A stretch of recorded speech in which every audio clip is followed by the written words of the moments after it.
So basically बात कर रहे हैं टीसीएस की, tax collection at source.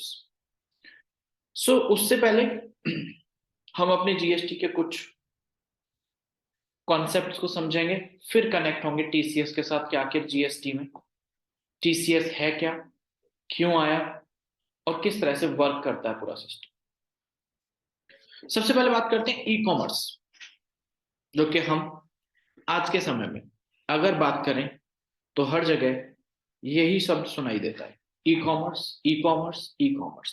Point आता है किसे कहेंगे ई कॉमर्स, तो देखिए सिंपली समझेंगे। ई कॉमर्स का मतलब कोई भी वो बिजनेस एक्टिविटी जो आप एग्जीक्यूट कर रहे हैं, आप अपना कोई भी बिजनेस कर रहे हैं, किसके जरिए? Through any digital platform like mobile application, web portals. तो simply will say any business activity carried on through the any digital platform like mobile application, web portal। तो सिंपली कि अगर आपने अपनी कोई एप्लीकेशन बनाई हुई है, कोई वेबसाइट बनाई हुई है और आप उसके जरिए अपने प्रोडक्ट या सर्विसेज बेच रहे हैं, सो सिंपली विल से कि आप ई कॉमर्स में हैं। अब बात आती है नेक्स्ट, ई कॉमर्स ऑपरेटर। किसे कहेंगे ई कॉमर्स ऑपरेटर? तो देखिए ई कॉमर्स ऑपरेटर कहेंगे हम उस पर्सन को who manage and maintain the mobile application, web portal or other digital platform। E commerce operator को आप जीएसटी में सिर्फ ऑपरेटर के नाम से भी बुला सकते हैं, तब भी क्या माना जाएगा? ई कॉमर्स ऑपरेटर की ही बात हो रही है। और हम कहेंगे कि ऑपरेटर, ई कॉमर्स ऑपरेटर वो पर्सन है जो मैनेज एंड मेंटेन कर रहा है उस मोबाइल एप्लीकेशन को, उस वेब पोर्टल को, उस डिजिटल प्लेटफॉर्म को, जिसके जरिए वो ई कॉमर्स एक्टिविटीज एग्जीक्यूट हो रही है। Just like example Amazon, Flipkart. तो बेसिकली अगर हम बात करें तो Amazon, फ्लिपकार्ट क्या है? ये ऑपरेटर है। क्या जो वहां फ्लिपकार्ट पर, Amazon पर जो भी सामान बेचा जा रहा है, क्या वो खुद वही बेच रहे हैं? Answer is no. हाँ, वो बात अलग है कि वो खुद भी घुस चुके हैं रिटेल में, अपने प्रोडक्ट्स भी बेचते हैं, लेकिन हम उसकी बात नहीं कर रहे हैं, हम बात कर रहे हैं एप्लीकेशन की, सिर्फ वेब पोर्टल की। तो जो Amazon, फ्लिपकार्ट है वो बेसिकली एक मार्केट प्लेस है। उन्होंने अपनी एप्लीकेशन बनाई, वेबसाइट बनाई और एक तरफ सेलर्स को ढूंढा और कहा कि आप लोग लिस्ट हो जाइए, अपना अपना सामान लिस्ट कर लीजिए, और दूसरी तरफ कस्टमर्स को ढूंढा कि जी ये रहा हमारी एप्लीकेशन या वेबसाइट पर आपकी जरूरत का सामान, आप ऑनलाइन खरीद सकते हैं। तो इसीलिए हम उन्हें, जो Amazon, फ्लिपकार्ट है, ई कॉमर्स ऑपरेटर बोलते हैं। चलिए जी, तो ई कॉमर्स क्लियर हो गया आपको, और ई कॉमर्स ऑपरेटर किसे कहेंगे वो भी हो गया क्लियर। अब चलते हैं आगे। हम ऑनलाइन जो बिजनेस करते हैं, हालांकि उसके वैसे तो कई सारे अलग अलग मॉडल्स हैं, तो हम कुछ मॉडल्स पर बात कर रहे हैं, जिनमें एक है डायरेक्ट सेल्स मॉडल। तो जो डायरेक्ट सेल्स मॉडल है उसमें क्या होता है कि जो सप्लायर है, लेट सपोज सैमसंग है, वो प्रोडक्ट भी बना रहा है, मतलब प्रोडक्ट उसका है अपना। कई बार हो सकता है कोई ऐसा भी पर्सन हो सकता है जो बना नहीं रहा, खरीद के जस्ट बेच रहा है। सो अल्टीमेटली जो सप्लायर है, जो माल बेच रहा है, उसने अपनी ही एक वेबसाइट, एक मोबाइल एप्लीकेशन डेवलप कराई, अपने प्रोडक्ट्स को उस पर लिस्ट किया और खुद ही कस्टमर तक उस एप्लीकेशन को कि ठीक से प्रमोशन वगैरह, प्रमोट वगैरह किया कि जी आपको अगर हमारा सामान खरीदना है तो इन मार्केट प्लेस यानी कि फ्लिपकार्ट, Amazon की जरूरत नहीं है, आप हमारी ही वेबसाइट पे, हमारी ही एप्लीकेशन पे अपना ऑर्डर दे सकते हैं हमें। तो जब कस्टमर डायरेक्ट सप्लायर की वेबसाइट पर, मोबाइल एप्लीकेशन पर जाकर के अपना ऑर्डर प्लेस करता है, और जो सप्लायर है वो कस्टमर को उसका जो भी प्रोडक्ट या सर्विस है उसे सप्लाई कर देता है, डिलीवर कर देता है। तो अगर हम इसमें ध्यान से देखें तो इसमें वही दोनों लोग एंगेज्ड हैं जो मेन पार्टी है, सप्लायर और कस्टमर। कोई तीसरा बीच में नहीं है, इसीलिए इसको क्या कहा गया? Direct sales model. वहीं पर एक जो दूसरा कॉन्सेप्ट है जिसे कहा जाता है मार्केट प्लेस मॉडल। तो देखिए मार्केट प्लेस मॉडल जो है वो ये है कि वहां पर आप देखेंगे जो सप्लायर और कस्टमर है उनके साथ साथ एक तीसरे पर्सन की और क्रूशियल एंट्री होती है। तो बड़े ध्यान से सिर्फ उतने के साथ साथ चलेंगे, बाकी लिखे को तब तक नहीं देखेंगे जब तक कि मैं एक्सप्लेन करते हुए वहां तक ना पहुंच जाऊं। ये रहा जी अमेजॉन, अभी अभी पढ़ के आए हैं, इसको क्या बोलेंगे आप? ऑपरेटर। इसकी वेबसाइट है, एप्लीकेशन है, जिस पर इसने सप्लायर को, सेलर्स को रिकमेंड किया, अप्रोच किया कि आप लोग अपना प्रोडक्ट्स लिस्ट कर लीजिए। और दूसरी तरफ इसने अच्छे से अपना एडवर्टीजमेंट प्रमोशन करके कस्टमर्स इकट्ठे कर लिए, कहा कि हमारी एप्लीकेशन, हमारी साइट्स पे आओ और अपनी जरूरत के सामान खरीद लो। अब ये जो कस्टमर है ये अमेजोन की जो भी एप्लीकेशन है, वेबसाइट है, उस पर विजिट करता है, जो भी उसे पसंद आता है वो उसका ऑर्डर कर देता है, और अमेजोन उस ऑर्डर को अपने सेलर को, सप्लायर को फॉरवर्ड कर देता है। सारा कुछ ऑटोमेशन में चलता है, टेक्नोलॉजी के बेसिस पे चलता है। जैसे ही सप्लायर के पास इस बात की इंफॉर्मेशन आती है कि जी एक ऑर्डर आया है, वो अकॉर्डिंगली उस पर्टिकुलर प्रोडक्ट को पैक करता है, लेबलिंग करके जिस एड्रेस पे भिजवाना है रेडी कर देता है। अब आप जानते हैं कई बार तो अमेजोन की ही लॉजिस्टिक फैसिलिटी है, जो सेलर या सप्लायर के वहां से उस पैकेट को उठाते हैं और जो कस्टमर है वहां डिलीवर कर देते हैं। तो कई बार ये थर्ड पार्टी सर्विस भी लेते हैं। तो चलिए हम अभी उस मैटर में नहीं जा रहे कि डिलीवरी किसके द्वारा हो रही है, हम मान रहे हैं कि वो डिलीवरी की सर्विस भी अमेजोन के द्वारा ही दी जा रही है। अमेजोन ने सप्लायर को जब पहले इन्फॉर्म कर दिया था, शाम को उसका अपना एग्जीक्यूटिव जाएगा, पैकेट को उठाएगा, और जो भी उसका लॉजिस्टिक सिस्टम है उसके जरिए वो कस्टमर तक पैकेट पहुंच जाता है। सो पूरी ट्रांजेक्शन इसी तरह चलती है, राइट? आप इस ट्रांजेक्शन के लिए बिल्कुल भी नए नहीं है, इवन एक्सपीरियंसड होंगे, हम हर रोज कुछ ना कुछ मंगाते ही रहते हैं। जब आप ऑर्डर करते हैं तो आप जानते हैं आपको दो ऑप्शन मिलते हैं। एक, आप तभी पेमेंट कर सकते हैं eight a time of order, और एक जब आपको डिलीवरी हो उस समय पेमेंट कर सकते हैं, जिसे सीओडी कहा जाता था अब तक, और अब उसे पे ऑन डिलीवरी, पीओडी कहा जाता है, क्योंकि सीओडी का मतलब है कैश ऑन डिलीवरी। लेकिन आप जानते हैं आज की डेट में तो आपको जो डिलीवरी करने आता है वो कहता है अच्छा कैश नहीं है, ठीक है मैं क्यूआर दे रहा हूं, उसको स्कैन करके payment. So that is actually not cash, that is actually payment, जो किसी भी अदर देन कैश मोड भी एक्सेप्टेबल होती है। चलिए जी, so customer at a time of order भी पेमेंट कर सकता है, यानी कि प्रीपेड भी होता है और पे ऑन डिलीवरी भी होता है। अब जरा ध्यान से समझ करके मुझे बताएंगे इस पूरे सिनेरियो में, इस पूरी पिक्चर में, पूरे इमेज में, जितना अभी तक चर्चा की है साहब, ये लो सेलेक्ट कर दिया मैंने। जो कस्टमर है, सपोज अगर आप कस्टमर हैं तो आपने जो खरीदा है उसका जो बिल है, जो इनवॉइस है, वो कौन इशू करता है, किसने इशू किया होगा? अमेजोन ने या सेलर? सेलर ने, सप्लायर ने। कभी ध्यान से नोटिस किया इस चीज को? कौन करता है, किसका बिल आता है आपके पास, अमेजोन का या सेलर का? सेलर का। ऑफ कोर्स, सामान तो वही बेच रहा है। तो जो भी सेलर है साहब, उसका नाम लिखा होता है बाकायदा, उसके बिजनेस का नाम, पूरा एड्रेस, जीएसटी नंबर, सब कुछ। और दूसरी तरफ आपका नाम, आपका एड्रेस, सब कुछ लिखा होता है। फिर नीचे डिस्क्रिप्शन में प्रोडक्ट जो भी खरीदा है, रेट, क्वांटिटी, अमाउंट, फिर उसके बाद नीचे टैक्स अमाउंट और जो भी है।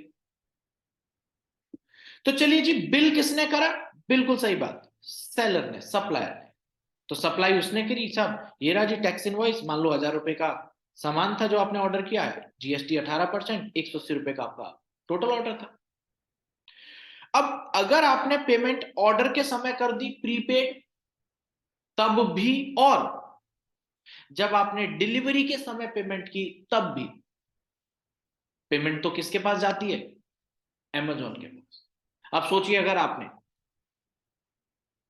सपोज कैश दिया, तो जो डिलीवरी एग्जीक्यूटिव है वो आपसे जो कैश लेकर जा रहा है उस प्रोडक्ट का, वो किसको देगा? क्या सॉरी, सप्लायर को देगा जाके, या अमेजोन में जमा करा देगा? अमेजोन में। अमेजोन का एग्जीक्यूटिव है, वो अमेजोन में जाके दे देगा।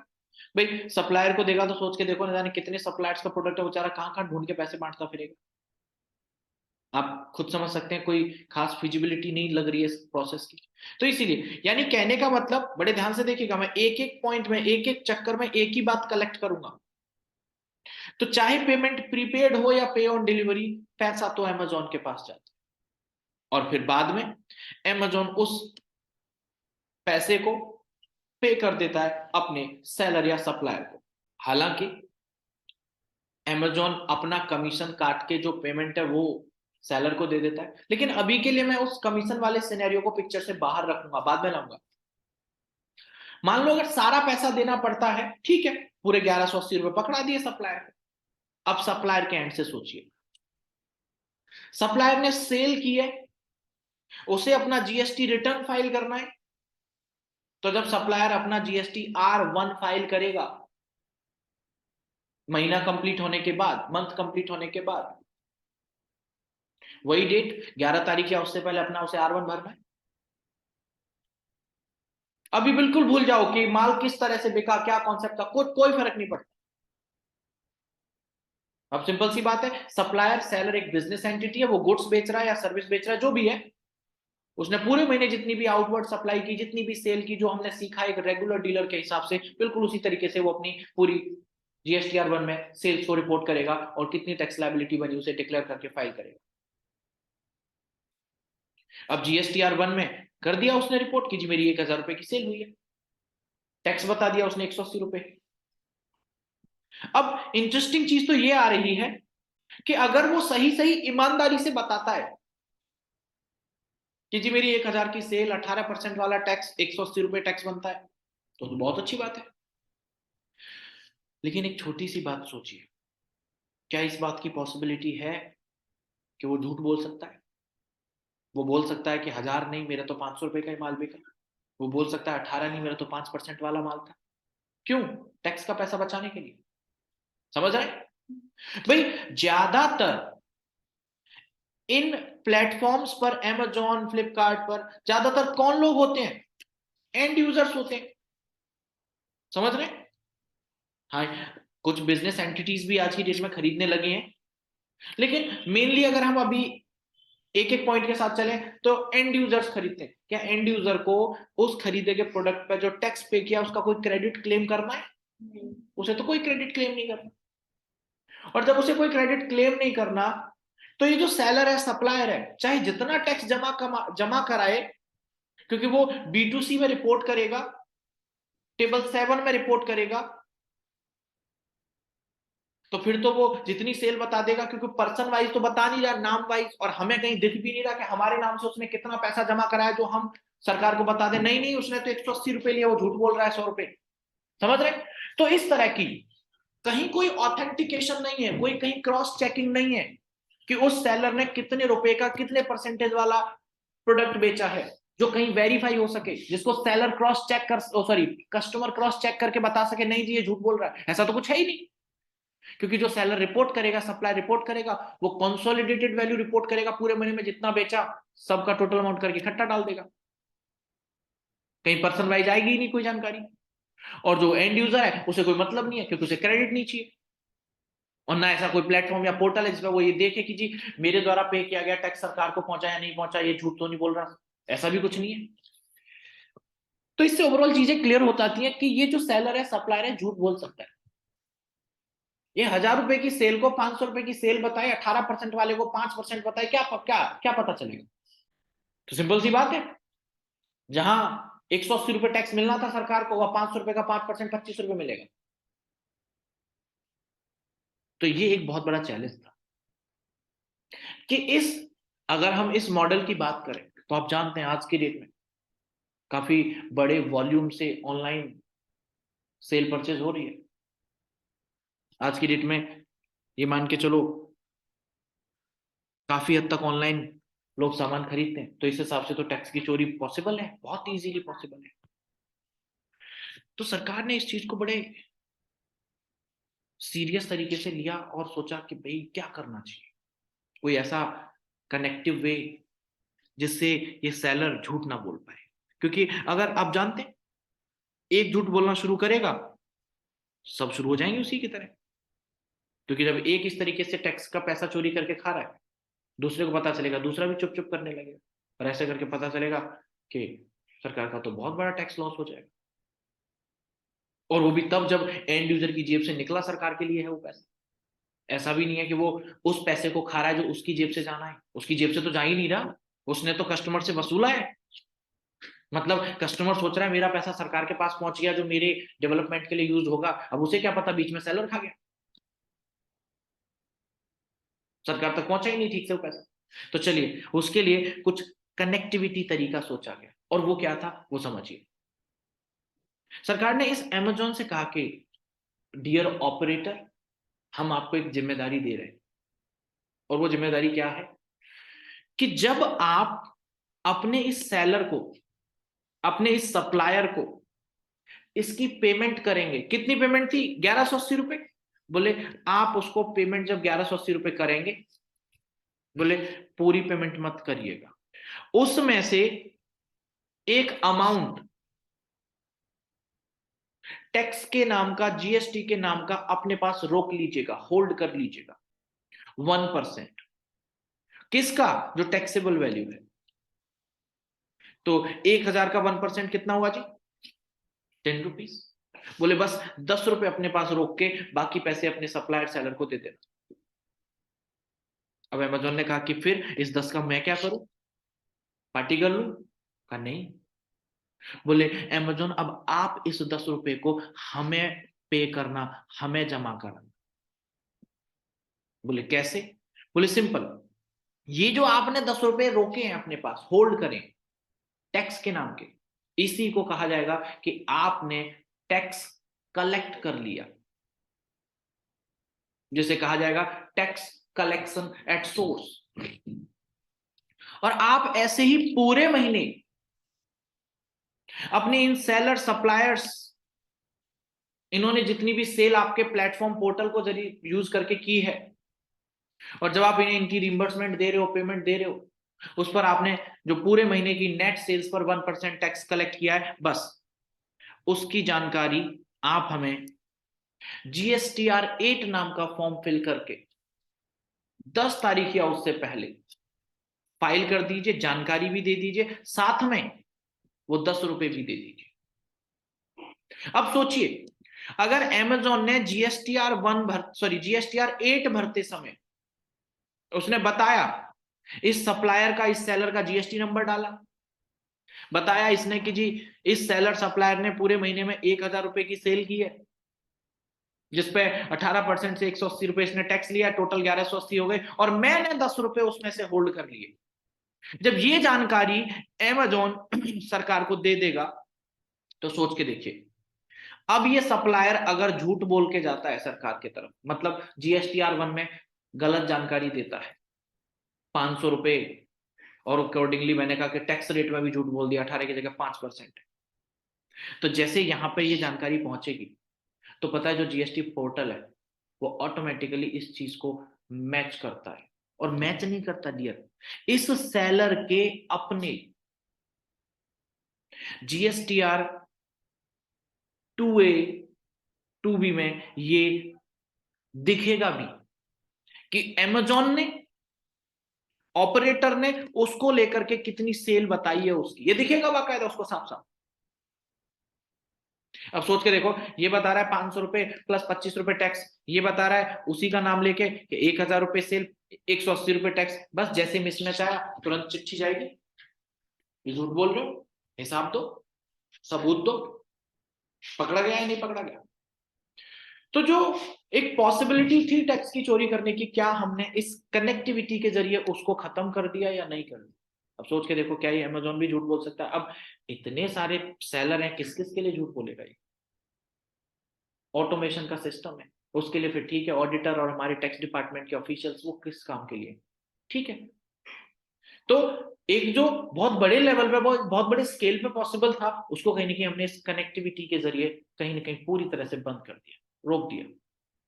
तो अब समझिए, ये अमेजोन हर अगले महीने की 10 तारीख या उससे पहले GSTR 8 के जरिए अपने हर सेलर का जीएसटी नंबर, नाम फिल करके उसने कितनी सेल की, उस पर कितना जीएसटी और कितने रुपए का टैक्स, सारी जानकारी के साथ, और अमेजोन ने कितना टीसीएस यानी कितना टैक्स कलेक्ट किया है वो, और उस टोटल को जमा करा देगा सरकार के पास।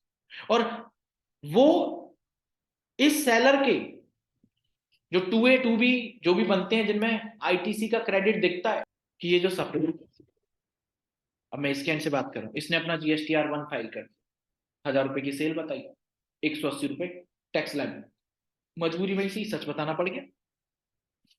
फिर इसने GSTR 3 भी फाइल किया, उस GSTR 3 भी में वही लाइबिलिटी जो उसने GSTR 1 में सेल और लाइबिलिटी रिपोर्ट की थी, 180 रुपए।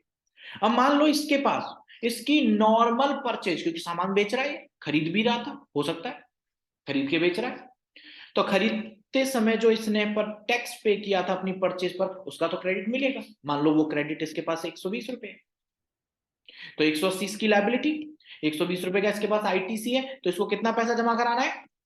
60 रुपए। लेकिन अभी सुनने वाली बात यह है कि ये 60 नहीं जमा कराएगा। एक बात बताओ, जो 10 रुपए इसके अमेजोन ने रख लिए थे सरकार को जमा कराए, क्यों गए वो बोनस में? क्यों जी? पैसे नहीं है क्या? वो पैसे बिल्कुल है। और सबसे इंपॉर्टेंट चीज कि जो सेलर है अपने उस GST पेबल में से उस TCS जो टैक्स कलेक्ट हुआ था उसके क्रेडिट को एडजस्ट कर लेगा, 10 रुपए एडजस्ट करेगा 60 में से, और सरकार को कितना देगा? मात्र बचे 50, क्योंकि ये 10 तो पहुंच ही गए ना सरकार के पास। अब पॉइंट आता है कि ये 10 रुपए कौन से लेजर में दिखेंगे, क्रेडिट लेजर में या कैश लेजर में? तो जवाब है इसका कैश लेजर में। पता है क्यों? क्योंकि क्रेडिट लेजर में तो वो दिखेगा ना जो आपने परचेज किया और उस पर टैक्स पे किया। ये कोई परचेज पे कटा हुआ टैक्स थोड़ी था, सॉरी परचेज पे चार्ज हुआ टैक्स थोड़ी था। ये तो बिल्कुल, ये तो आपकी एक पेमेंट आ रही थी, सामने वाले ने उसी पेमेंट में से आपके 10 रुपए रोक के बोले ये मैं GST जमा करा रहा हूं तुम्हारे नाम से। तो एक बात बताइए, एक मिनट के लिए सोच लीजिए, अगर ये अमेजोन नहीं जमा कराता, आप ही को जमा कराने पड़ते, तो आप जब ये पैसे पे करते तो वो चालान के जरिए पेमेंट करते तो कैश में तो जाते, कैश लेजर में। तो बस ऐसे मान लो कि अब यही पैसा अमेजोन आपके बिहाफ पर जमा करा दे रहा है, आपसे पैसे लिए इसने, आपके और इसके बीच में कोई सेल परचेज की ट्रांजेक्शन नहीं हुई है इस 10 रुपए के लिए। इसके पास आपका पैसा पड़ा था, बस इसने तुरंत मौके का फायदा उठाया, सरकार ने रूल बनाया, 10 रुपए रोक के बाकी आपको दे दिया, और आपके 10 रुपए आपके नाम से सरकार को जमा करा दिए। बोले जी मेरे पास ये पैसे पड़े थे, इसके मैं दे जा रहा हूं, इसके हिसाब में एडजस्ट कर लेना। मान लो ये इसी ने दिए, और सरकार को पैसे से भी ज्यादा क्रूशियल क्या मिला? डेटा, इंफॉर्मेशन कि उसने कितने की सेल की। तो ये इस सेलर के GSTR 2A में दिखेगा 10 रुपए, वहां आपको उसे जाकर के एक्सेप्ट करना है, और वो आपके कैश लेजर में रिफ्लेक्ट करेगा पैसा, जिसे आप अपना GSTR 3 भी फाइल करते समय प्रॉपरली एडजस्ट कर सकते हैं, और इवन करते हैं। इस ओवरऑल कॉन्सेप्ट का जो मोटो था, ऑब्जेक्टिव था, it was just tracking of the transaction, कि टैक्स की चोरी ना हो सके, जो किसके जरिए संभव हुआ? ऑपरेटर के जरिए। तो कंक्लूड करता हूं कॉन्सेप्ट को, और समझेंगे, कोई डाउट होगा तो पूछेंगे। देखिए जो अमेजॉन है, यानी कि जो ऑपरेटर है, मार्केट प्लेस मॉडल में ऑपरेटर की रिस्पॉन्सिबिलिटी है कि जो भी उसके पास पेमेंट आ रही है और कस्टमर से कलेक्ट होकर के, और उसे जब ये सप्लायर को, सेलर को फॉरवर्ड करता है, तो उसमें से इसे 1% TCS कलेक्ट करना है, टैक्स कलेक्ट करना है। और वो जो 1% है वो किस पे रहता है? नेट सप्लाईज पे। ध्यान दीजिए, TCS @1% ऑफ नेट सप्लाईज, पूरे महीने की नेट सप्लाई पे, मतलब पूरे महीने जितनी ग्रॉस सप्लाई हुई, ग्रॉस सेल हुई सेलर की, वो माइनस उसी के पोर्टल को यूज करके जो सेल वापस आ गई, क्योंकि आप जानते हैं ऑनलाइन में रिटर्न आता है काफी माल। तो ठीक है, जितना उसकी सेल वापस आ गई वो माइनस करके जो नेट सेल हुई उस महीने में, उसका 1% अमेजॉन पेमेंट देते समय अपने पास होल्ड कर लेगा, 10 तारीख को अगले महीने की GSTR 8 के साथ जमा करा देगा और काम। TCS की परसेंटेज, IGST है तो 1%, अगर CGST और SGST है तो आप जानते हैं वो हाफ हाफ हो जाता है, 0.5%। तो देखिए हमारा GSTR 8 और TCS यही कॉन्सेप्ट है। अब इंपॉर्टेंट चीज, अगर ये सेलर सप्लायर कभी किसी दिन मन बनाता है, सपोज बिजनेस शुरू करने का, बिजनेस शुरू करते ही इसने कहा चलो ऑनलाइन बेचते हैं, अमेजॉन फ्लिपकार्ट पे लिस्ट करते हैं, तो क्या ये बिना अपने आप को GST में रजिस्टर किए ऑनलाइन बेच सकता है? Answer is no.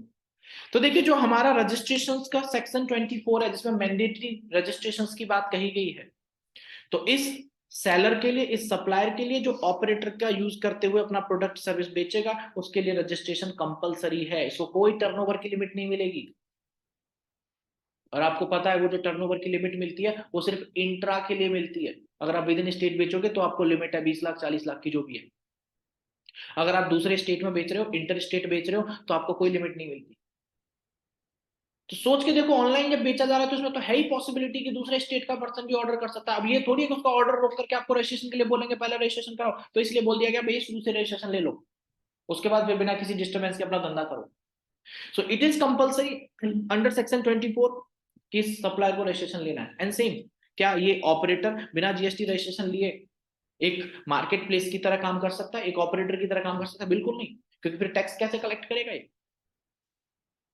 So in this scenario in दोनों के लिए ही रजिस्ट्रेशन लेना जीएसटी में कंपलसरी है। तो चलिए जी, यही मैंने यहां पे लिखा है नीचे नोट्स में कि note, registration for e commerce operator is mandatory. Next, registration for supplier is also mandatory under section 24, who is supplying goods or service through e-commerce operator who is required to deduct TCS. अब एक important चीज, अगर कल को कोई ऐसा नया concept आ जाए कि जो पेमेंट है कस्टमर से वो अमेजोन के पास न जाकर के सीधी की सीधी सप्लायर के पास पहुंच जाए, तो फिर क्या ये अमेजोन कोई टीसीएस कलेक्ट कर पाएगा? ऑब्वियसली नो, पेमेंट तो पहुंची नहीं इसके जरिए। तो जी हाँ, ये कॉन्सेप्ट सिर्फ तभी वर्क करेगा जब पेमेंट अमेजोन के जरिए रूट होकर के सेलर तक पहुंचेगी। अगर कल को कोई नया कॉन्सेप्ट आ जाता है तो उसमें टीसीएस मॉडल नहीं वर्क करेगा। तो अगर बात इस बात की आती है कि टीसीएस सिस्टम कहां पर है जीएसटी में, so this is the only case. शुरुआत में इसी के अमेजोन के अकाउंट में जाती है, वो फिर अपना जो भी पूरी सेल हुई उसको सेटल करके सेलर का जितना पैसा बनता है उसके खाते में दे देते। तो मैंने वही कहा, चाहे आप ऑनलाइन पेमेंट करिए, प्रीपेड करिए, चाहे पे ऑन डिलीवरी करिए, कैश करिए, क्यूआर करिए, वो सबसे पहले पेमेंट इसी ऑपरेटर के पास जाती है और फिर बाद में वो अपने सेलर को पेमेंट कर देता है। और जब ये सिनेरियो बनेगा कि पहले पेमेंट अमेजोन यानी ऑपरेटर के पास जाएगी, बाद में सेलर सप्लायर के पास जाएगी, उसी सिनेरियो में टीसीएस पॉसिबल है। अगर डायरेक्ट पेमेंट पहुंच गई तो वहां टीसीएस नहीं होगा, फिर ये एप्लीकेबल ही नहीं है। तो ये था हमारा section 52 TCS tax collection at source, जो मार्केट प्लेस मॉडल में एप्लीकेबल रहता है और पूरा कॉन्सेप्ट पूरा सिस्टम इस तरह से वर्क